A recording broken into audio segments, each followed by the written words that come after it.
ষষ্ঠ শ্রেণী ইতিহাস সেকেন্ড সাবমেটিভ এক্সামের ষষ্ঠ অধ্যায় সাম্রাজ্য বিস্তার ও শাসন এখান থেকে অনুশীলনী সহ গুরুত্বপূর্ণ তোমাদের যাবতীয় প্রশ্ন তুলে দিচ্ছি। তাই বলছি তোমরা অবশ্যই চ্যানেলটি সাবস্ক্রাইব করে রেখে পাশে থাকা বেল আইকনটা প্রেস করে রাখবে। প্রথমে দেখো প্রশ্ন আছে, নিচের বাক্যগুলি কোনটি ঠিক কোনটি ভুল লেখো।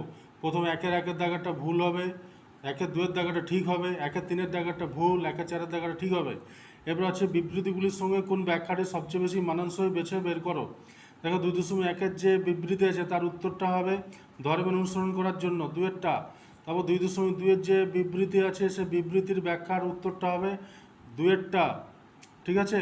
এরপর 2.2-3-এর যে বিবৃতি আছে গুপ্ত সম্রাটরা বড় উপাধি নিতেন, এর উত্তরটা হবে তিনের দাগেরটা, সম্রাটরা এর মাধ্যমে নিজের বিরাট ক্ষমতা তুলে ধরতেন। এরপর আছে বিবৃতি সুয়াংজান চীন থেকে ভারতীয় উপমহাদেশে এসেছিলেন, এটা উত্তরটা হবে বৌদ্ধ ধর্ম সম্পর্কে আরও পড়াশোনা করার জন্য। এরপর বাকি প্রশ্ন তুলে দিচ্ছি এই পাশ থেকে।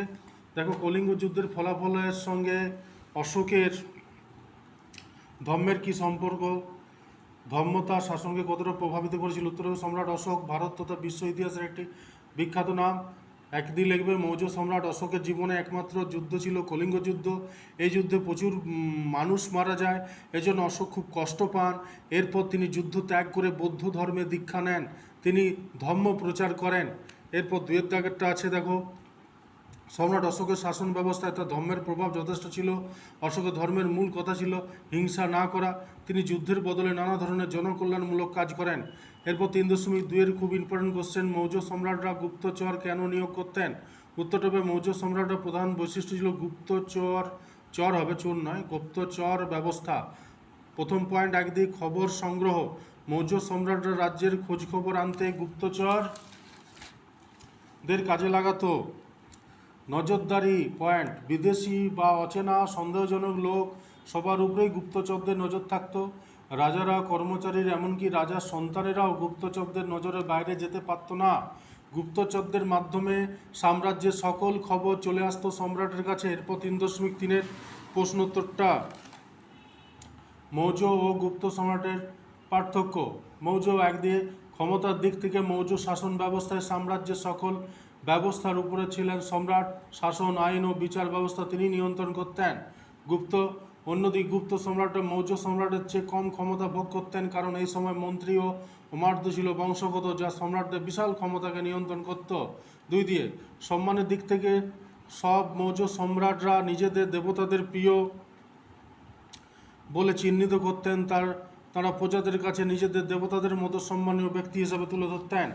গুপ্ত সম্রাটরাও নিজেদের দেবতার সমান বলে দাবি করতেন, তবে তারা মৌর্য সম্রাটদের চেয়ে বেশি জমকালো উপাধি কিন্তু ধারণ করতেন বা নিতেন। এরপর শর্ট কোশ্চেন আছে খুব গুরুত্বপূর্ণ বাছাই করা। মগধের শেষ রাজা ধননন্দ আলেকজান্ডার ছিলেন ম্যাসিডনের রাজা। ভারতের প্রথম সাম্রাজ্য ছিল মৌর্য সাম্রাজ্য। আলেকজান্ডার ভারত অভিযান করেন খ্রিস্টপূর্ব 327 সেলিউকাস নিকটের সেনাপতি ছিলেন আলেকজান্ডার। সেলুকাস সেনাপতি ছিলেন আলেকজান্ডারের। চন্দ্রগুপ্ত মৌর্যের রাজধানী পাটলিপুত্র।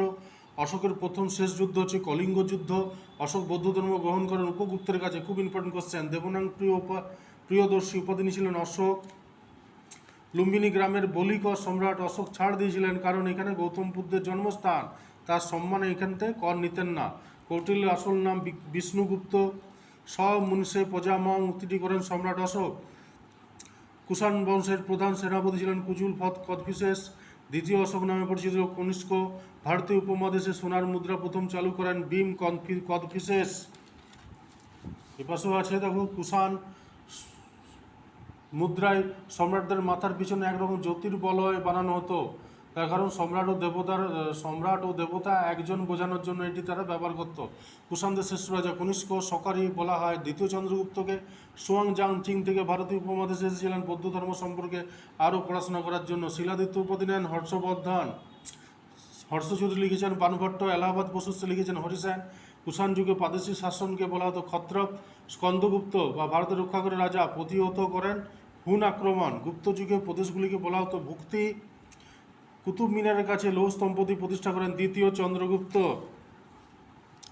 যে গুপ্ত সম্রাটের আমলে নালন্দা মহাবিদ্যালয় স্থাপিত হয় প্রথম কুমারগুপ্তের আমলে।